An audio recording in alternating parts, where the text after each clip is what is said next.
ওয়াকাফের বিরুদ্ধে, ওয়াকাফ আইনের বিরুদ্ধে রাস্তায় নামা মুসলিম সম্প্রদায়ের যে প্রতিবাদ ছিল, সেই প্রতিবাদের একটা রূপ যেটা আমরা দেখেছি মুর্শিদাবাদে, সেই রূপ দেখে কার্যত গোটা ভারতবর্ষের মানুষ আঁতকে উঠেছিল। কারণ মুর্শিদাবাদ থেকে হিন্দুরা পালিয়ে গিয়েছিল একদম সোজা মালদা জেলায়।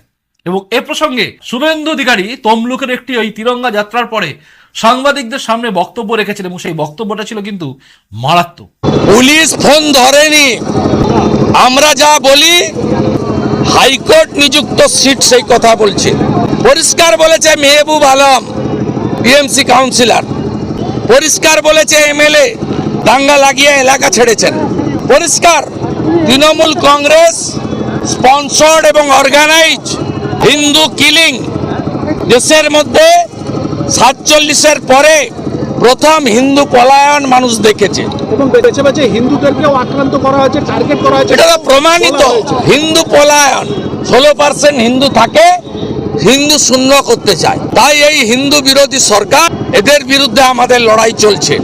মুখ্যমন্ত্রী বাগডোগরা যাবে বলে সিভিল ড্রেসে জিন্স আর টি শার্ট পরিয়ে, সুধাকর বলে যে কমিশনার পুলিশ দিয়ে বিজেপির পতাকা ব্যানার তো খুলেছেই, আজকে ধ্বজ খুলিয়েছে। মমতা ব্যানার্জি এবং তার পুলিশ কমপ্লিটলি হিন্দু বিরোধী।